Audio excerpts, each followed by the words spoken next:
What would you do if the person you trusted most betrayed you at your weakest moment? For Daniel Harper, this wasn't a hypothetical, it was his reality. At 47, he was battling lymphoma, his body weakened by months of chemotherapy, his spirit clinging to hope. He'd built a modest but fulfilling life with his wife, Laura, over 2 decades. They weren't perfect, but he believed their love was unshakable.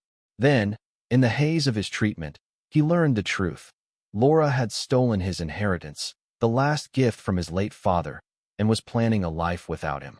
Daniel's father had passed a year before his diagnosis, leaving him a $300,000 inheritance safety net for his future.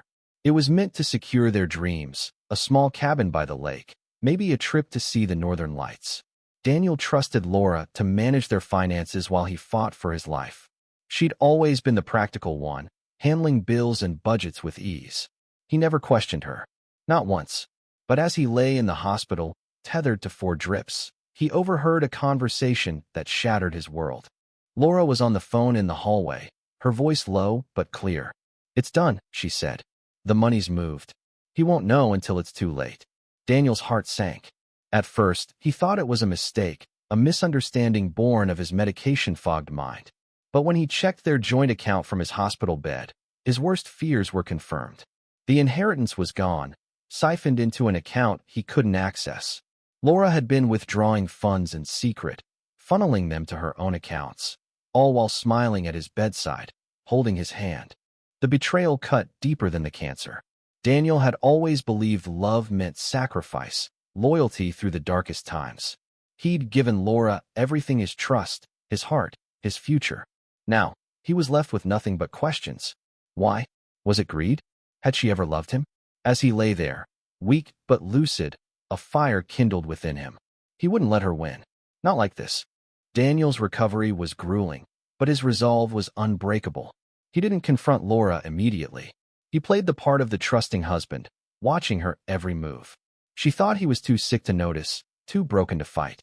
She was wrong. With the help of a hospital social worker, he contacted a lawyer, a sharp woman named Ellen who specialized in financial fraud. Ellen uncovered Laura's paper trail, offshore accounts, forged signatures, and a plan to sell their home once Daniel was gone. Laura hadn't just stolen his money, she'd gambled on his death. The legal battle was quiet but fierce. Daniel's health improved, defying his prognosis, as if his anger fueled his survival. He gathered evidence meticulously, every bank statement and email a piece of the puzzle.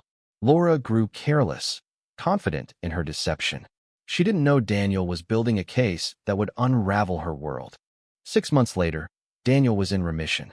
The day he left the hospital, he filed the lawsuit. He didn't want the money back, wanted justice.